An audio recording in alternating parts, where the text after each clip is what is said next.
James, thank you so much for taking the time to be on the show. I've really been looking forward to talking to you and learning more about you and your paintings. Yeah, it's so good to meet you. I love your work and love the show. So looking forward to it. Thank you. Thank you. Well, I've been following your work for a while. I have always loved seeing your figurative paintings you're making. I have so many questions too as we get into it about some of the symbolic nature of objects that are found in your work and a lot more. But I thought before we dive into this, if you could just share with us a bit of your background and how you really came into the arts. Yeah. Thank you. Yeah.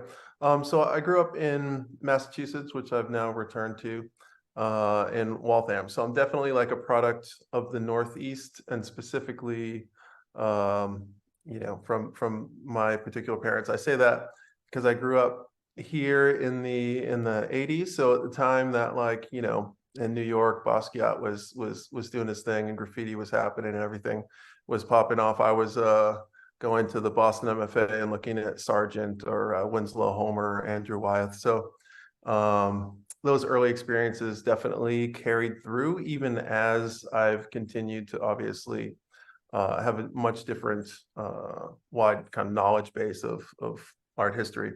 Um, Started out first, I guess one thing that's interesting, just as a painter, started out first as a photographer. So as a kid, like a lot of children, drew like crazy. But my first thing where it sort of trans into what I think of as art, right, as opposed to like a kid doing drawings, was that my mother had an old 35 millimeter, and it was just this curiosity to me. And she, was very crafty. Nobody was an artist in my family. She was more, kind of quilting and did photography and, amateur photography and stuff like that. So I picked it up, and she totally supported it, sent me to classes, so I was in classes with sort of adult learners as a 10-year-old, taking pictures of birds while everybody else was, shooting, more serious scenes. But yeah, so that was my entry. Oh, excellent. I didn't realize you were from Massachusetts originally, mostly in the 80s. There was a lot going on in Boston and beyond at that time, politically speaking, socially speaking, and more. But I love this connection that you were talking about of like these different worlds of art that were kind of colliding for you and how that may have formed or you began this path. And photography, I love that. Do you feel like photography has a place now in your work at all, or how does that? Do you feel like there's a relationship there? Yeah. It's interesting. So I went to undergrad at UMass Amherst, and I went originally for wildlife biology. Hmm. So they had this class that was wildlife and fisheries biology. I had no idea what I wanted to do, and wasn't necessarily, didn't have an incredible amount of guidance. It was more, the last of three, or for my father, last of five. So I was on my own. Mhm. And the one thing I knew, I was like, oh, I don't want a corporate job. I want to be something like, I want to be outdoors. So it came to, that, love nature. I thought I'd be like endangered species recovery. I thought, or National Geographic. I just thought, photography, nature, I can make something with this. And it took one semester, and I was like, oh, no, that's that's not gonna happen to me. I can't do it. What was Uh, it? What made you be like this? Not going to happen. Yeah, a solid, just putting in some hours in forestry class, doing like, the rudimentary. I feel like they wanted to thin the herd. It's kind of like people that are, grow up and they want to be like a police officer, and then all of a sudden you do like 70 hours of paperwork, and it's like, oh no, this isn't really what I want to do. Yeah. So in that sense, it was like I thought I'd be out there doing like interesting things, and in reality, it's like figuring out what the deer population is and how many hunting licenses to give out. And it just wasn't like, I was just like, no, this isn't happen. So Yeah. thankfully the photo stayed true, and I changed majors to photography. And I think it was through, I mean, it's funny you say, how is it still in the work? Because I hit a wall where in photography I'm mediocre at best. You know, like I missed that moment. The personality, like my personality, I started to get into some street photography, and I'm, you know, 6'5". So it's like inserting myself quietly was incredibly difficult to get the image I wanted. So I kept missing this moment. And thankfully I was taking a painting class at the time, and I was just like, oh, okay, this is something where instead of trying to capture a moment, I can create that moment. So it's still, I still use photography. I mean, I'll paint sometimes from life. I'm not, you know, I like to mix up how I get my reference. But definitely, I was hindered by that, but it's still part of my process, even with painting. You know, I'll take photos of a model in order to kind of, you know, stage an image or an idea that I have in my head. Mm. I love that. Instead of capturing a moment, creating a moment, which I really feel in your work. Like even just looking at that piece behind you, thinking about this moment that you're able to share with an audience is really incredible. But it's more on your terms almost, you know, as a painter. Well, Yeah. on your terms and the painting's terms. Yeah, well, of course, there's limitations, but just, you know, as a medium, I like to think of it in the sense that like photography captures this like millisecond, right? It captures this tiny moment.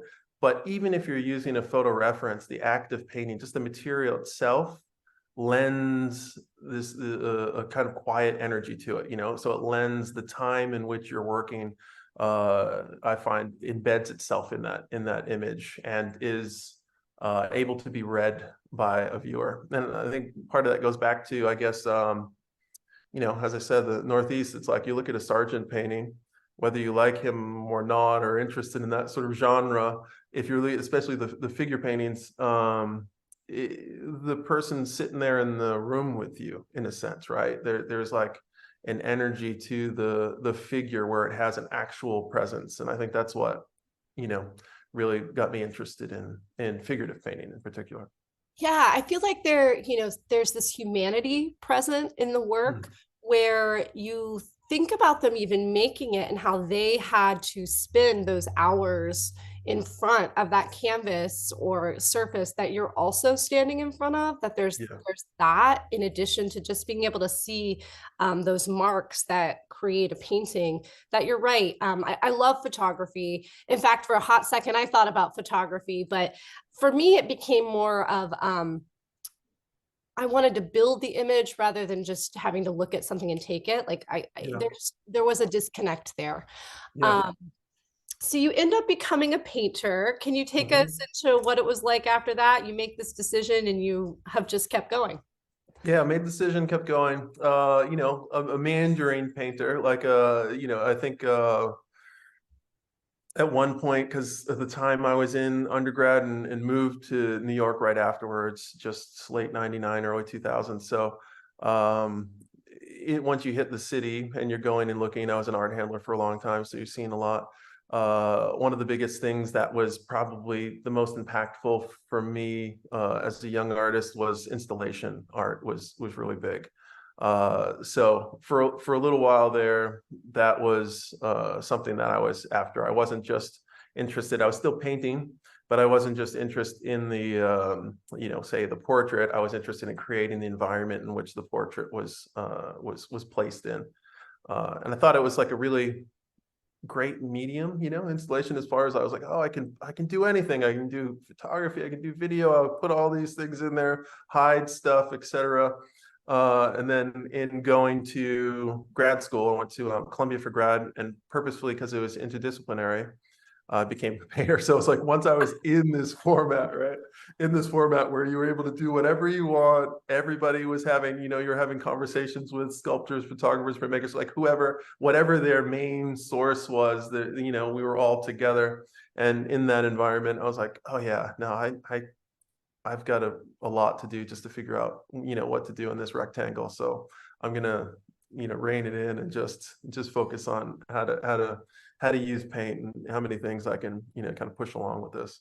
Yeah, that's so funny because normally you hear the opposite. You know, somebody goes in as a painter and then they come out like they're a video installation artist or Yeah, something. yeah, Um, yeah, but it's funny because it reminds me of what you said about when you were studying, like nature, wildlife areas where they thin the herd, where you realize, like, actually, I don't want to do this. It's kind of the yeah. same thing. You're in there and you're like, actually, I realize I don't need all of this. Rather, this is enough. And really, I can spend a career and a life diving into it. Um, and it also had to have been an incredible training just being in New York and being around all the shows in the early 2000s and being an art handler. I know a lot of artists who listen to the show may be moving to New York or currently have just gotten there, and are always looking for ways to support themselves. I've always, suggested if you can find being an assistant, an artist assistant, Yeah. great. And would you recommend being an art handler as well? Oh yeah, yeah. Total. It's a total grind. But it's a total grind, but it's an absolute informative education, like especially when you haven't had that experience before. But so yeah, getting into, you see artist studios, you see the dark side of the successful art market, right? If you're like incredibly successful and your market becomes this type of brand, yes, I would take a painting out of storage, it would go to auction, and it would come back to storage with another name on it. So that's a little of the sad sort of financial back, as far as an education is concerned, it was great. I got to I think one of the first things as an art handler was that freaked me out in a sense was having to take a, what was it? Cezanne. It was like Cezanne, one of the Bay of Allah stock paintings out of the frame, out of this old frame, these old rusty screws. And here I am, with a screwdriver, like, and it was for an auction house. So I had a price. So it wasn't just like, oh, this is this historic painting that I know of. It's like, oh, this is this historic painting that's about to go on sale for $40 million. So yeah, it was definitely an amazing, and you meet a lot of people. I remember art handled with, like, say, Jules de Belencourt for one, like, but there was a lot of now very successful artists that got to hang out with back in the truck. Yeah, it's true. It's like you kind of get to build like your crew because if you're a serious artist, a lot of times we end up moving to New York, and if you're younger and beginning your career, got to start somewhere. So Yeah, finding like those jobs, a lot of those people, you tend to continually move with, yeah, because it's just the nature of it and of getting older and all of that. So yeah. And very it gives you chunks of time. So at the time, I was less interested or worried about health insurance and all those pragmatic things. So it was like I knew, especially when I started like museum prep stuff, I knew I had 6 weeks of work and then would have 4 weeks off before another gig. So it's like you could do a chunk of time and then spend a chunk of time in the studio and then go back. So this way of kind of balancing out that trend. Yeah, and it's interesting thinking about time and time as currency because I feel like throughout our careers, that's what we're always still looking for, right? Is how do we maintain a space where we can have time to be in the studio, and how do you make that happen? Is it through a job? Is it through a move? Like how can we get that to happen? So yeah, I think that's really fascinating to think about. So you end up graduating from Columbia, and then did you just start working in your studio, or can you just take us back briefly to that time? Yeah, yeah. So post school, I was still working. I think at the time I was working at the Rubin Museum in New York and had a studio in Dumbo. So yeah, I got a studio outside. Oh, actually, before Dumbo, now I remember. I was fortunate. I got into what is now it used to be the Marie Walsh Sharpe Studio. Now I think it's Sharpe-Walentas. Mhm, mhm. When it was down in Tribeca, right before, I think one of the last years before it moved over Oh, to. So I had like couldn't ask for a better, kind of graduation gift in a sense, to be able to have a workspace for free, and also where they invite curators, etc. So had that for a year, and I think the reason why I ended up going back to grad school, because I wasn't going to, I took several years off in between undergrad and grad, was because I had done a couple artist residencies, and I realized, like, or I thought, realized I thought I was missing out. I thought I was missing out on something, and there was an aspect of access, right, where from going to, I got into, before grad school, I got into Skowhegan, and from that experience, it was like, people were using a different set of language. They seemed to know the visiting artist before they came, and I was just like, oh, okay, all right. Well, I guess there's something here that education-wise that I don't have, and maybe I'll figure that out and go to grad school. So, at that point, so I purposefully tried to go to schools that would allow or provide that kind of continued access. So Columbia, fortunate to get in there, but also because it was in the city, I was able to continue kind of making those connections and creating that community that allowed me to have some opportunities afterwards. So, and it was prime. I mean, now it's decades ago, but it was prime time when there was a lot of attention on MFAs. I think there still is, but at that time there was really like a lot of pressure or energy around emerging artists. I think just because I was there a couple of years after Dana Schutz got out of school, so that brought a lot of attention in. Oh yeah, it was like that was what was going on. I think there still is, but at that time it seemed really hot. Like there were pieces being written about it, about these curators swooping in, getting these young hot art stars, and then getting them, into a gallery, and their sales prices just going through the roof.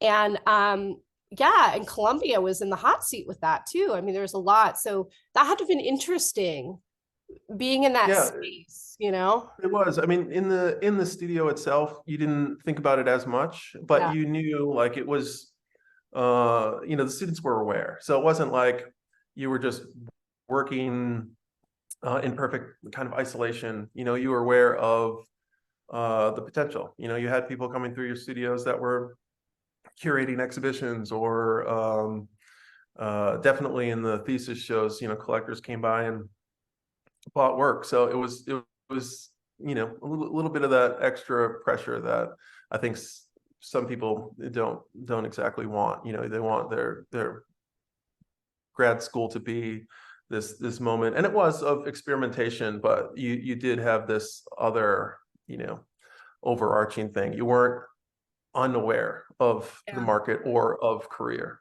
Yeah, it definitely sounds like a pro and con, and it depends on your temperament as to how you could handle that. I mean, on the pro side, you get to learn about like the quote unquote art world and how it's going to be functioning, and potentially have that launch you a little bit. But on the other side, it's a lot of pressure for a young artist who may be figuring things out at that time, and to have that added pressure on them, they may not be experimenting in the way that they need to find their own quote unquote voice or whatever they possess. So yeah, that's interesting thinking about it from that point of view. Yeah, no, it was good. Yeah. It was a time. Yeah, it was a time. Well, I mean, New York, like pre the crash and post the crash, because you were there around that time. That's when I moved to New York, was 2009, I think. So it was right after everything crashed. Yeah. I moved back. I was out in San Francisco for a couple of years, and I moved back like literally the day before I think Lehman Brothers went under, but that was funny. And that was a wild time. I mean, there were no jobs that I could find when I moved there, which is partially why I ended up becoming an artist assistant, thankfully. But there wasn't like any like normie jobs where you could just find something, So temp work was dead. Yeah. And it was also, for me, I had plenty of work, but it was like the fear of that drying up because everybody, the exhibitions were cut, things were, slowed down a little bit. So, I think I took on a little bit more than I may have otherwise. Yeah. Yeah. And so all of this is going on. And of course, you still have your studio practice, Yep. and you're creating this great work. And I would love to really bring it into, you know, um, your work that you've recently been making and the exhibitions. And if you could just tell us a little bit about your work. And like I said, I really want to dive into some of the things that I was seeing. But if you could just share what your work is about with people listening. Yeah. So the work currently, I'm living on Cape Cod. I live in Wellfleet. So a lot of the work reflects some of this space, and I've been here since my first daughter was born. So over a decade now. Um, so one of the things about this little spit of land, this little peninsula that I thought was interesting in growing up in Massachusetts, my father emigrated from Guyana in South America. And my mother is very much a lifelong New Englander. I don't think I'm trying to think. Yeah, I think like she lived in DC for a couple of years, but in general, like hasn't traveled abroad or anything. So those two worlds colliding, when I'm looking at the history of the space in which I'm living in, it reflects a little of that history, right? There's part of the workforce, people that have come here have been Caribbean, specifically Jamaican, but as well as these generational families. So that, started to kind of get into the work and thinking about this place or this space reflecting some of my own personal history. So I, started to bring in, some works I'm in, but other ones they're these kind of collaged images of figure in landscape. If it's sort of boiled down to something simplistic, but I think what I was talking about before, this idea of time, again, I've been reflecting on my own life and this history and the history of place, and then also thinking about, I'm not a kid anymore, so the way my own memory works, and in relationship to that. So I always use this example, but if you ask me what I did on my last birthday, I'd probably get it half right.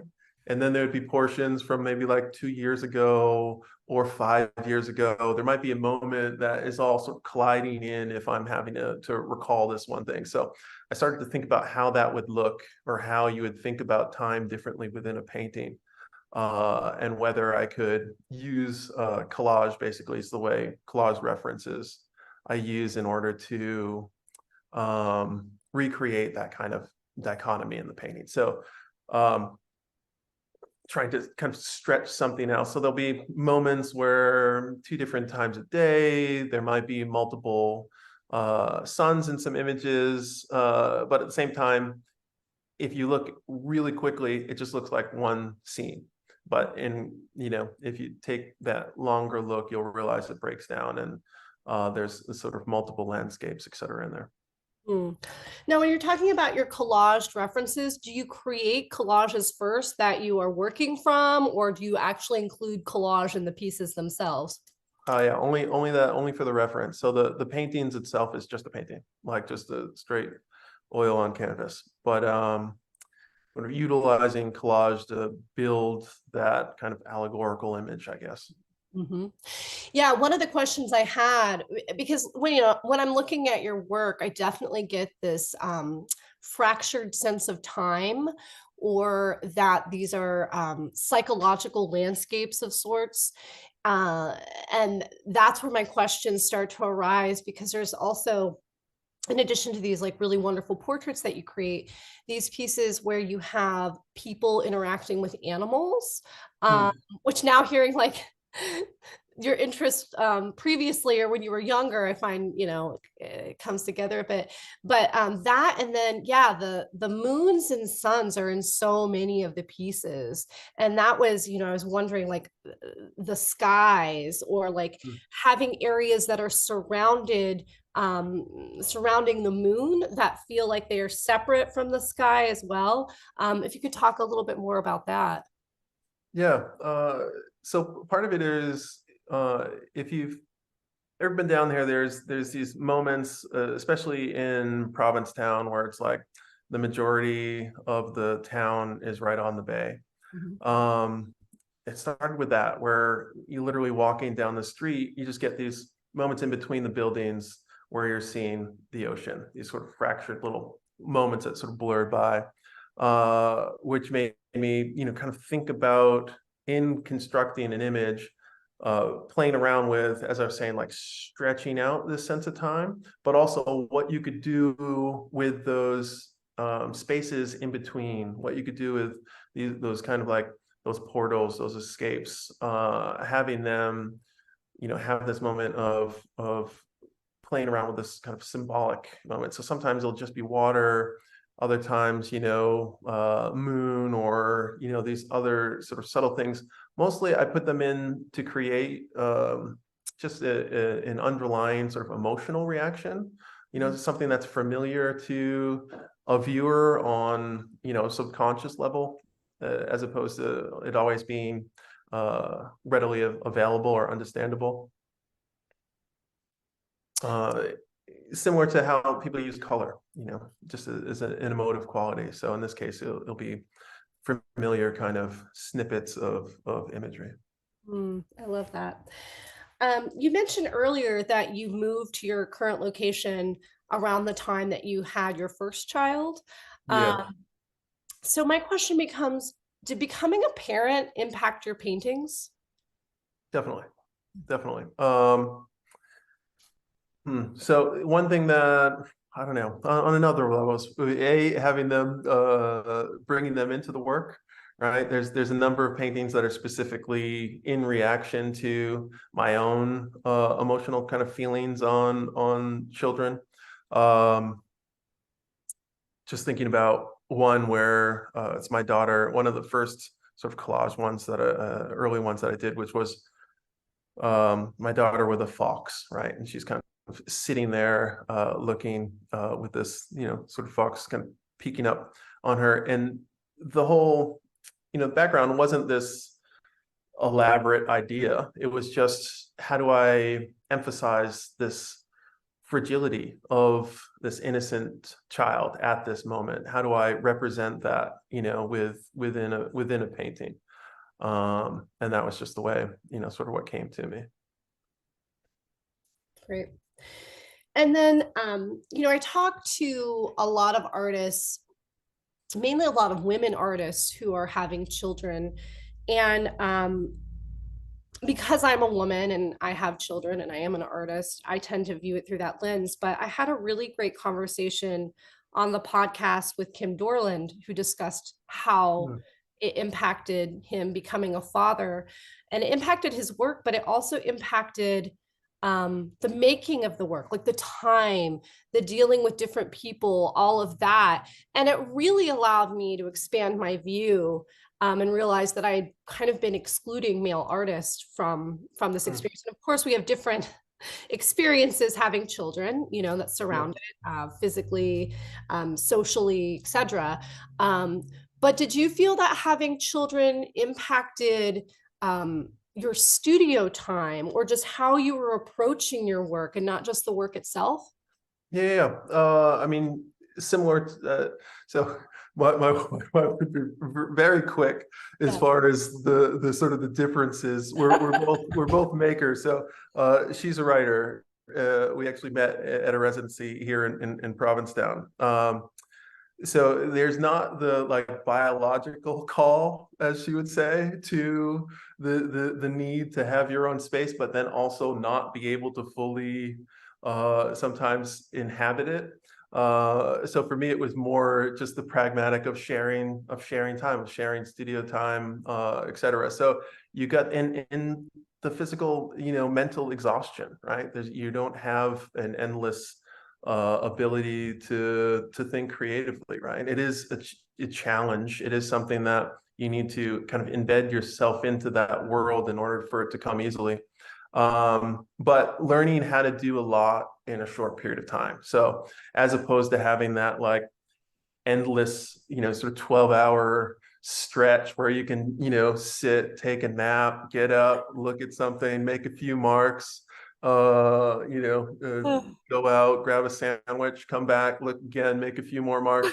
Instead of that, it was like, all right, I got 2 hours. Yep. I'm gonna go put my headphones on, get the music right, and just push this work along, allow myself to be in the privilege of this, space where I don't have to think about anything else except for the painting, and just get a lot done, as much as I can get done in 2 hours. So that part of the discipline was definitely a big change. Oh, I agree. I agree. My kids are older now, but I used to paint during nap times. And so it was Yeah, like my time was not dictated by myself, but somebody else in the little thing that they would cry through, you know? yeah, yeah, yeah. Oh man. So I'm curious a little bit about your studio practice. So, you have these collage references that you're building and you're working from. And I love this idea of like fractured memories that you're kind of building together. I would love to hear a little bit like, do you work on multiple pieces at one time, or are you a person that only works on one? What does that look like when you go into your studio? Yeah, I think it depends on whether I'm working towards an exhibition, or if I'm just, have a chunk of time that I'm just working. So if I'm working towards an exhibition, I have more things going on at the same time. I'm pushing a little bit harder. If not, I usually have, I still always have two, three, like at least two, three going on at once. Mhm. The space I'm in is, only like 250 square feet. So it allows for, I mean, kind of see behind me, it allows for like two big paintings that I can work on at once, and then another space where I can do some smaller work. So limited to that to an extent. But I could never do one at a time. Like, I don't know. There's even pragmatically, the drawing time or the build up, but I like to do enough sort of layering that I both need the time to reflect, but also literally just like time for it to properly cure before I do like another layer of paint. So yeah, Yeah, I keep looking at that beautiful clean surface behind you I too, know, I right? know. Like Yeah. it's like a siren call. I know there's two that are ready to go. You can tell it's like preparations towards the end of teaching semester, like knowing that I'm about to have a few weeks in front of me. So getting things ready. Oh, no, it's amazing. I also love, I've just been staring also at this painting over your shoulder. I just love the composition of this head kind of tilted and then this bird. It's almost like, it's flying past them, towards them, kind of caressing the side of the head. It's really, really gorgeous. Um, but you brought up teaching and getting towards the end of a semester. Um, has teaching impacted your work as well? Has it changed things for you at all? Yeah, I think there's some discoveries that happen through. It's just another avenue. Like it's another avenue of um, reflection, right? So instead of just the studio practice where I'm making my own kind of considerations and thinking about, kind of what's going on within a painting, I'm also it forces me to look broader and think about connections between artists and things that are important, maybe of the moment or other to bring to the students. So it keeps me looking out a little bit and thinking about, sort of like the history of art more than I might if I were just in the studio by myself. Sometimes I feel like you'll be in a place in a painting or trying to figure something out that you don't quite, it's not quite fully tangible. And then you'll look out like trying to find this answer. You'll go to the museum, you go to some galleries or whatever, and you'll look for this thing that you don't know what it is, but you need it, for an answer that's in the studio. So that happened before, but now it will happen in a way where it's not just my own work I'm thinking about. I'm looking at, this group of students and sort of what they need in their development. I have junior seniors, so it's a little bit different because they're working towards an independent body of work. So yeah, so there's a feedback loop that happens. A lot of times it'll help me solidify some things I'm thinking about as well in the studio, because I'll just I don't know, part of my pedagogical approach is to just kind of translate some things that are going on in my head as well, not in a prescriptive way, but just as a question per se. I love that. I love that. Oh man, I'm looking again just over at your website with these hand pieces that you have, how to compose. Those are really gorgeous. And I love the geometry that you're playing with as well, which seems to be pretty important in your paintings, like I love that you're bringing this figurative painterly approach to these invented spaces that then have this like geometry, like this underlying geometry.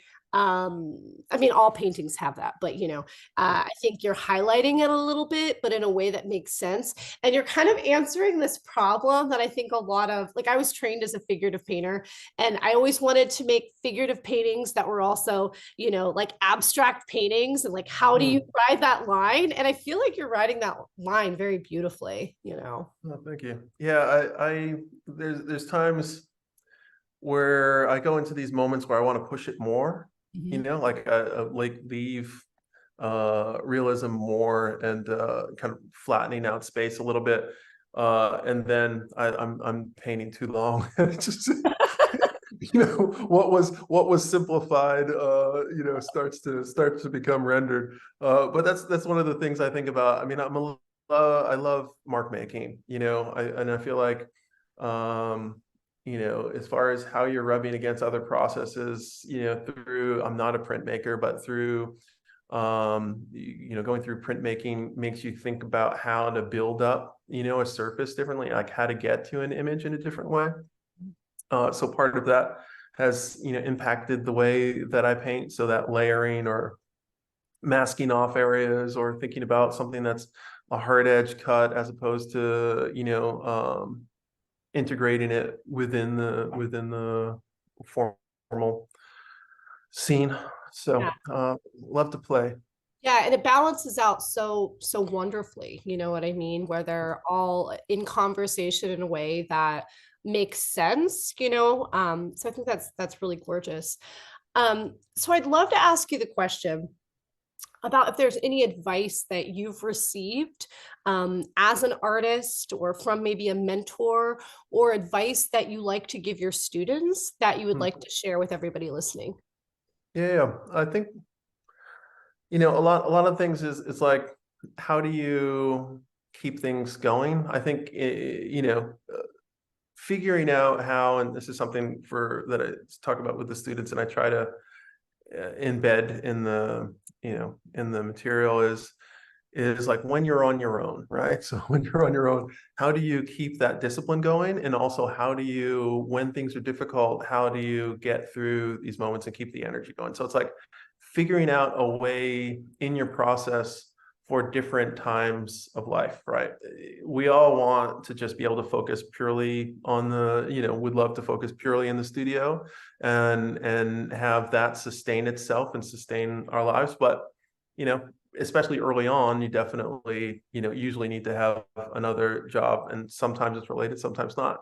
So figuring out these moments of how you can stay within that creative mind and keep things moving along. So that might be, keeping a journal, you call it a drawing journal, but it doesn't necessarily have to be drawing in there. It can be collage, it can be drawing, it can be notes, it can be whatever you want, but keeping that material, and also thinking about what feeds your practice and how to continually sort of access that or keep your mind open to that. So for me, I have like an image archive. So sometimes, even if I'm not making a painting specifically, I'm open to these moments visually when I'm out in the world and I see something that for whatever reason, kind of triggers an interest in response. Sometimes it's specific where it's, sort of textural and you love it. Other times it's just like the way the light is, coming through some leaves or, something like that. So adding these ways to fold your practice into sort of the everyday life, I think helps continue. So if you don't have time to be in the studio, you're still in that mental space so that when you do get in there, you're not starting from that, just the blank page. You have something that is exciting you and you want to get in here and start to make. I think that is wonderful advice for, for like you mentioned, artists who are beginning and then artists who have life circumstances thrown at them, whether it's having a child, caring for a parent, an illness, a job, like there are so many things that are thrown at us in life, and being able to kind of weather those storms or these great times. It might be something really great that happens that means you can't be in your studio. That allows you to, once you step back in there, that you can keep taking those steps rather than just being like, oh my gosh, this is, I've been out for months. I don't know what to do. So I think that's really wonderful advice for sustaining a practice. Yeah. And I had a professor, so for sort of for undergrad, Professor Jerry Kearns, he's a painter in New York, and he taught this class called Professional Outreach Program, which was fantastic. You go to New York and he'd introduce you to, gallerists or things like that, bring you to a studio.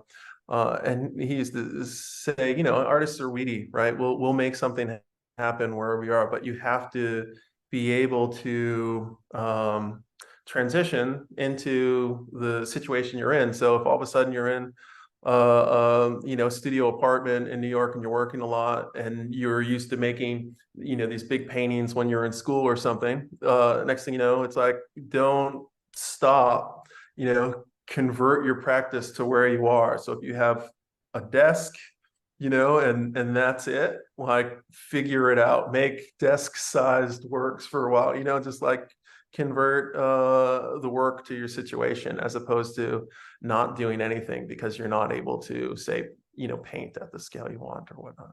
Yeah, I think that is wonderful advice, being flexible in terms of life circumstances and responsive to that rather than just shutting down and, well, can't do that now, because there's never really a perfect situation, is there?